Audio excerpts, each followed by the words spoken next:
Why Suga ended up changing the name of one of his songs, and the K-pop idol who used to eat newspapers. To never miss any BTS or K-pop news, be sure to subscribe. Sometimes, the original version of a song, including its lyrics, title, or instrumental, doesn't make it to the final release. BTS's Suga shared that his latest track, People Part 2, is a prime example of this. In a conversation with Billboard magazine's Jeff Benjamin, Suga revealed that the initial title for the song was not People Part 2, instead the original title was Sarah. Suga's intention was for listeners to add any consonant they desired to the word, creating their own interpretation of the song's meaning.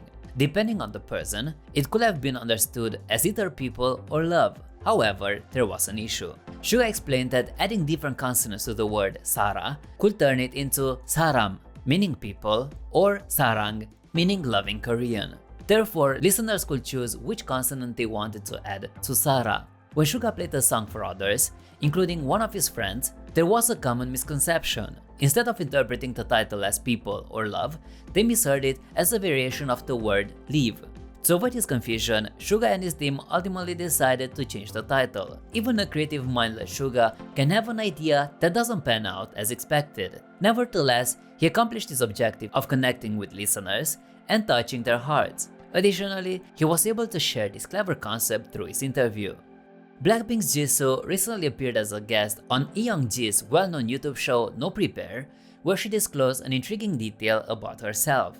Following a break, Lee Young-ji resumed the show with Jisoo as the first guest. Lee Young-ji enthusiastically prepared a table with food and drinks, as she does for every guest, and the two were discussing Jisoo's life and career. Jisoo tried the world's #1 gin, which Young-ji said she had purchased in Finland specifically for Jisoo. Jisoo's reaction suggests that she enjoyed the taste, while Young-ji, on the other hand, didn't seem to appreciate the flavor. After a brief pause, Jisoo expressed surprise when Young-ji mentioned the taste reminded her of sticker pictures. Young-ji explained she had licked a sticker picture before, and that was what the drink tasted like. Surprisingly, Jisoo claimed she could relate to the experience, admitting she had done a lot of things like that.